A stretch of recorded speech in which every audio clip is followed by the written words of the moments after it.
Konfederasyonumuzun çok değerli yönetim kurulu üyeleri, kıymetli genel başkanlarım, genel yönetim kurulu üyelerimiz, Memur Sen ailesinin saygıdeğer çalışanları, kıymetli basın mensupları, öncelikle basın toplantımıza hoş geldiniz. Ocakta refah payı olsun, enflasyon değil, refah konuşulsun diyerek bu anlamda toplantımıza başlıyoruz. Bundan 1,5 yıl önce bu salonda 2024-2025 yılının tekliflerini açıklamış, tutmayan hedeflerin, geçersiz beklentilerin ve gerçeği yansıtmayan politikaların maliyetini kamu görevlileri ve emeklilerimiz ödemesin demiştik. Geldiğimiz noktada tespitlerimizin doğru, tekliflerimizin haklı olduğu bir kez daha görülmüş oldu.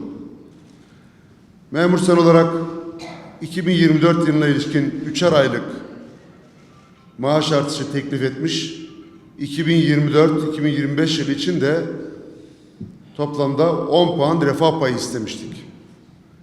Çünkü biliyoruz ki enflasyonist ortamda geçim mücadelesi verenler için uzun bir zaman olan 6 ay ya da 1 yıllık aralıklarla artış yapmak, kayıplara göz yummak demektir. 2023 Ağustos ayında kamu işvereninin %33 olarak öngördüğü 2024 yılı enflasyonu yukarı yönlü güncellendi ve bugün 47,09 olarak önümüzde duruyor. Kamu görevlilerine 2024 yılı için yapılan %25 maaş artışı 2024'te birinci 6 ayda Mart ayından, ikinci 6 ayda ise Ekim ayından itibaren enflasyona yenik düştü. Bu oran işverenin beklentisi ve hakemin kararından 8 puan, gerçekleşen enflasyondan ise 22 puan sapmış durumda. Özetle kamu işvereni ve hakem kurulunun maaş artış oranı ne hedeflenen, ne beklenen, ne de tahmin edilen enflasyon oranı kadar bile olmadı. Merkez Bankası'nın beklentisi, devletin hedefi, işverenin teklifi, hakemin de kararı bu anlamda tutmadı. Sonuç itibariyle kamu görevlilerinin etki etmediği fakat etkilendiği büyük bir maliyet ve mağduriyet tablosuyla aslında karşı karşıyayız.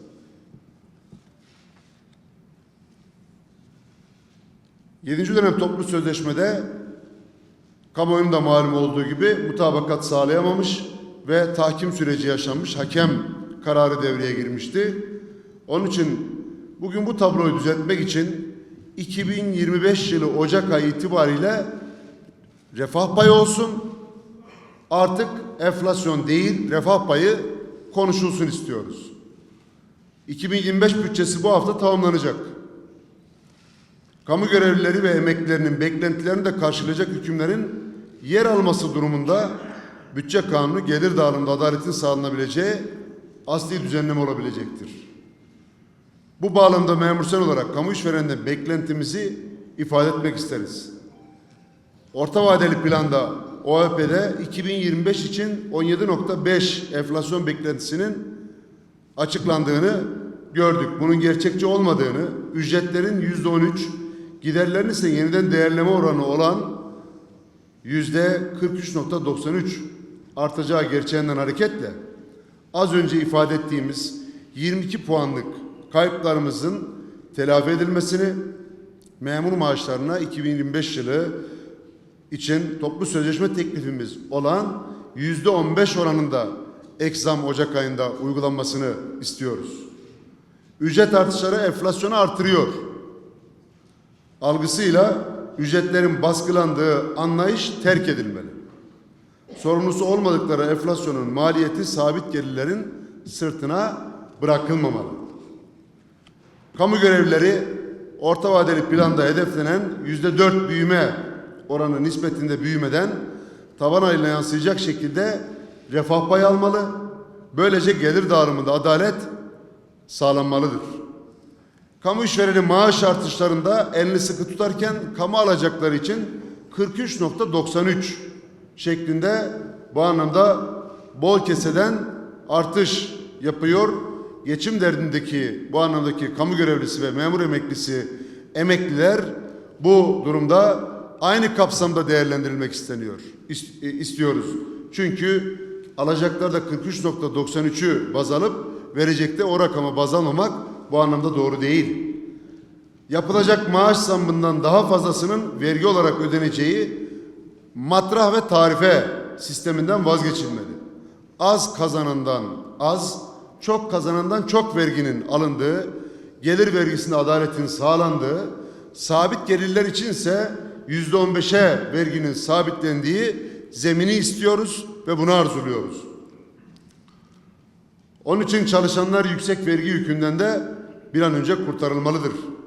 Uluslararası sözleşmeler, anayasal güvence altında olan toplu sözleşme kazanımlarımızın bürokratik tercihler, tasarruf genelgeleri, yüksek yargı kararlarıyla bu anlamda yok sayılmasından artık vazgeçilmeli.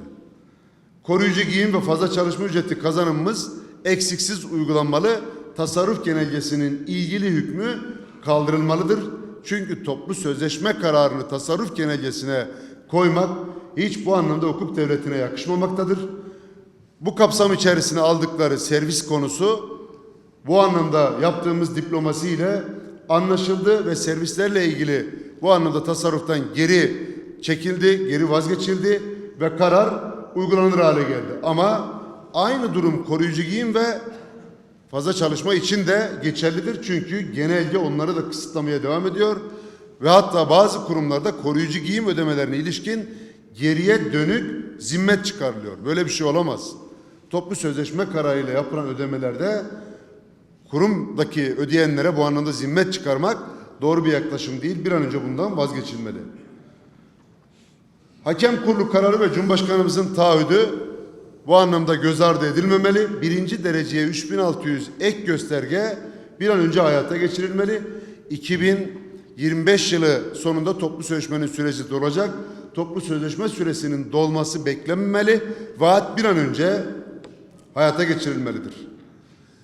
Emeklilere verilen bayram ikramiyesi kamu görevlilerine de verilmelidir. Çünkü bayram ikramiyesi konusunu biz kamu görevlileri ve emekliler için beraber istemiştik. Sadece emekliler kısmı gerçekleşti. Geri kalan kısmı bekliyor. Bu anlamda bayram ikramiyesi kamu görevlilerine de verilmelidir. Yardımcı hizmetler sınıfının kaldırılması ve bunların genel idare hizmetler sınıfına aktarılması konusunda uzun süredir bir mücadele veriyoruz. Bu bir an önce gerçekleşmeli ve yardımcı hizmetler sınıfı genel idare hizmetler sınıfına aktarılmalı. Bu tartışmada bitirilmelidir.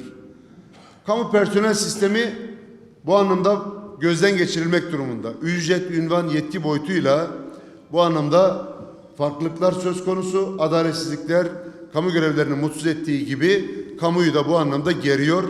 Bu açıdan bu konuda kamu personel sistemi gözden geçirilirken 4688 sayılı kamu görevlileri sendikaları ve toplu sözleşme kanunu da baştan sona yeniden ele alınmak zorunda. Çünkü 7. dönem toplu sözleşmede sendika yasamızın da beraber çalışılacağına ilişkin bir hüküm aldık. Ve bu hüküm gereği bir iki toplantı yapıldı ve konu rafa kaldırılmış gibi duruyor. Böyle bir şeyi kabul edemeyiz. Onun için 8. dönem toplu sözleşme var 2025 Ağustos'ta. Bu beklenmeden bir an önce 4688'e ilişkin değişiklik gerçekleşmek zorunda. Onun için sosyal tarafların bir araya gelerek çalışmayı hızlandırmasını ve beklentiyi karşılayacak bir şekilde toplu sözleşme yasamızın olmasını istiyoruz. İçinde bulunduğumuz yıl emekliler yılı olarak ifade edildi. Emekliler yılını emeklilerin ve emekçilerin yılıydı diye hatırlamak istiyoruz. Onun için seyyanen ödeme olan 8077 lira bu anlamda bugün 15.000 lira, Ocak'la itibaren tekrar artacak. Bu 5434'e göre emekli olanlara yansıtılmalı. 5500 ona göre çalışanların da primine dahil edilmeli. Bu açıdan emeklilerin alım gücü yükseltilmeli ve ek tedbirler alınmalıdır.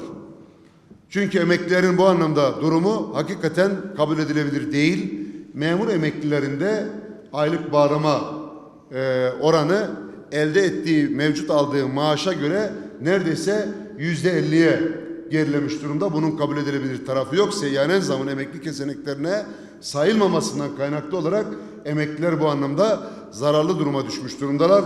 Onun için bu teklifi buradan bir kez daha yineliyoruz. Ülkenin mali gerçeklerinden kaçan kamu işvereni ve hakem kurulu yüzünden kamu görevlilerinin maaşları yoksulluk sınırının altında epeyce demirlemiş durumda. Bundan bir an önce çıkmak istiyoruz. Bu nedenle birçoğu mali külfet oluşturmayan, aynı zamanda sosyal maliyeti önleyecek nitelikteki taleplerimizin de zamana bırakılmadan zamanında gerçekleşmesini istiyoruz.